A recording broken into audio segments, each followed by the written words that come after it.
İyi günler. Tekno Destek YouTube kanalından merhabalar. Sizler için PUBG Mobile'ı bilgisayardan oynamak isteyen, artık telefondan hevesini almış bir de bilgisayarda denemek isteyen kullanıcılar için nasıl oynanacağı, hangi emülatörlerin daha iyi olduğunu, hangi emülatörleri kullanırken sıkıntı yaşamayacağını ve bu emülatörleri kullanacağınız cihazların sistem gereksinimlerinin alt ve üst limitleri hakkında bilgiler vereceğim. Şimdi PUBG Mobile'ı oynarken veya herhangi bir oyunu oynarken uç örneklerin dışında, yani örnek vermem gerekirse Counter Strike 1.6, Half-Life gibi oyunlar çok fazla ekran kartı gereksinimi olmayan oyunlar. Yani bu oyunlar için herhangi bir ekran kartına ihtiyacınız yok. Fakat PUBG Mobile gibi, Fortnite gibi, Genshin Impact gibi ya da GTA 5 gibi oyunlar, yani biraz daha grafiğe ve oyun içerisindeki açık dünya oyunu, çünkü PUBG bir açık dünya Battle Royale oyunu, hayata kalma oyunu. Çok fazla mekan var, çok fazla detay var, çok fazla oyun içinde item var, çok fazla renklendirme, grafik var, sesler var. Yani bunları kaldıracak bir sistem maalesef ki çok ucuz yollarla edinilemiyor. Oyunu oynarken,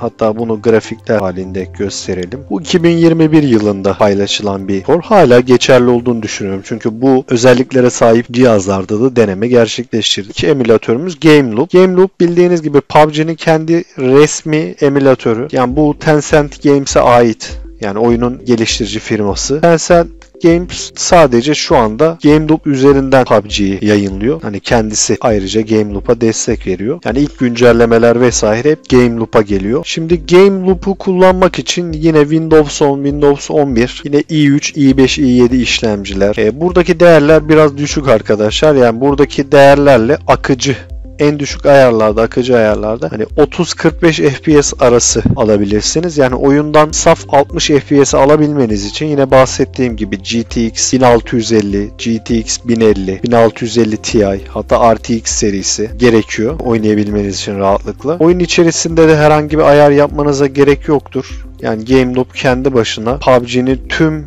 her şeyini karşılayan bir emülatör. GameLoop'ta şurada gördüğünüz gibi her şey, bakın, benim bahsettiğim gibi tanımlı olarak geliyor. Yani sizin ayar şemasını yeniden yapmanıza gerek yok. Yüklemenizin ardından direkt bu işlem yeterli oluyor. Onun dışında bir diğer emülatör MemuPlay. MemuPlay yine GameLoop gibi PUBG, Apex Legends, Call of Duty Mobile bunları destekleyen bir emülatör ve burada tabii GameLoop yok. GameLoop'un altındaki en iyi uygulama buradaki sıralamada. Çok güzel bir emülatör. Her şeyi oynayabileceğiniz, yine aynı şekilde bütün oyunları oynayabileceğiniz, yorumları güzel, kullanımı mükemmel bir emülatör. Gamepad desteği var. Sistem gereksinimleri de aşağı yukarı aynı, hatta birebir aynı da diyebilirim. Çünkü temelleri çok farklı değil. Çoğunun kullandığı arayüz bile birbirine benziyor. Türkçe dil desteği de var ayrıca. Çok rahatlıkla indirip kurabilirsiniz. Rahatlıkla oynayabileceğiniz emülatörler bunlar. Güvenli indirebilirsiniz. Hiçbir donma, takılma yaşamayacağınızı garantiliyorum. Çoğunda zaten 120 FPS ve 90 FPS desteği de var. Hani ben alt limitler hakkında bilgi verdim ama olur da RTX 3060'lı bir cihazdan oynadınız. 120 Hz, 144 Hz, hatta 165 Hz bu tabii çıkıyor. 300'lere kadar çıkıyor. Monitör kullandığınız zaman 120 FPS'te oynayabilirsiniz. Yani bu emülatörler destekliyor. MemuPlay'i de öneririm. Nox Player. Nox Player da çok eski bir emülatör. Yani geçmişi eski bir emülatör. Yine aynı şekilde uzak doğu menşeli birçok oyunları oynayabiliyorsunuz. PUBG'de bildiğiniz gibi uzak doğu menşeli bir oyun. Buradan da oynayabiliyorsunuz aynı şekilde indirip. Tabii şurada More Games dememiz lazım. En son PUBG'yi Nox Player'dan oynayabiliyorduk. Hatta hala geçerli. Hatta PUBG New State, yani PUBG'nin kendi yenilenmiş oyunu da bu emülatör tarafından destek alan bir oyun. Fakat Nox Player'da şöyle bir durum var. Türkiye'de çok fazla tercih edilmediği için Türkçe dil desteği yok. Yani GameLoop'un aşağı yukarı %20'si kadar bir tercih eden kitlesi var. Fakat her türlü oyunu oynayabiliyorsunuz. Hatta bakıyorum Genshin Impact, yani şu anki oyunlar arasında en popüler oyunlardan biri, onu bile destekleyen bir emülatör. Şu anda Türkçe dil desteği yok. Umarım yakında gelecektir.